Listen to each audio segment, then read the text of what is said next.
भारत और पाकिस्तान के बीच क्रिकेट का यह मुकाबला जितना रोमांचक था उतना ही विवादित भी। देश के आम नागरिक जिन हालातों में अपने शहीदों की कुर्बानी याद कर रहे हैं, वहीं सरकार और बीसीसीआई मिलकर पाकिस्तान के साथ खेल को बढ़ावा दे रही है। यह विरोध केवल खेल का नहीं बल्कि उन नीतियों का है जो दोहरे मापदंड और स्वार्थ से भरी हुई है। मंच से देशभक्ति के नारे लगाए जाते हैं, सीमा पर पाकिस्तानी गतिविधियों की निंदा की जाती है, लेकिन जब पैसा और टीआरपी की बात आती है वही दुश्मन बिजनेस पार्टनर बन जाता है। बीसीसीआई का लालच अब किसी से छुपा नहीं है।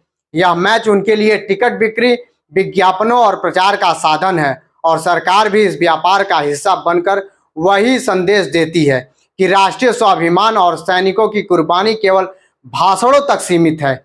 ऑपरेशन सिंदूर जैसे मिशनों में अपने जवानों की जान जोखिम में डाल दी जाती है, लेकिन उसी जनता की भावनाओं की उपेक्षा करते हुए क्रिकेट का आयोजन कर दिया जाता है। पहलगाम हादसे जैसी घटनाएं अभी भी ताज़ा हैं, जहां हमारे जवानों ने देश के लिए सर्वोच्च बलिदान दिया और फिर भी इन दुखों के बीच सरकार यह संदेश देती है कि पैसा और प्रचार देशभक्ति से ऊपर है। विरोध करने वालों की भावनाएं पूरी तरह जायज हैं। उनके लिए यह मैच केवल गेंद और बल्ले की टक्कर नहीं बल्कि राष्ट्रीय आत्मसम्मान का सवाल है। सरकार का यह रवैया उन भावनाओं को ठेस पहुंचाता है और संकेत देता है कि आर्थिक और राजनीतिक लाभ सैनिकों की बलिदान और देशभक्ति पर भारी पड़ते हैं। फिर भी खिलाड़ियों की मेहनत और प्रदर्शन की सराहना की जानी चाहिए। अभिषेक शर्मा और शुभमन गिल ने जिस तरह से पाकिस्तानी गेंदबाजों की धज्जियां उड़ाई, उसने हर भारतीय के दिल में गर्व भर दिया।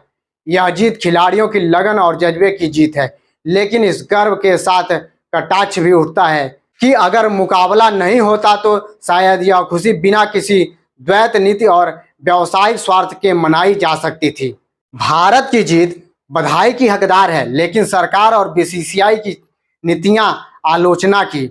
सवाल अब भी वही है, क्या दुश्मन से क्रिकेट खेलना सचमुच गौरव है या यह केवल पैसा, प्रचार और राजनीति का खेल है जिसमें देशभक्ति बार बार हार जाती है।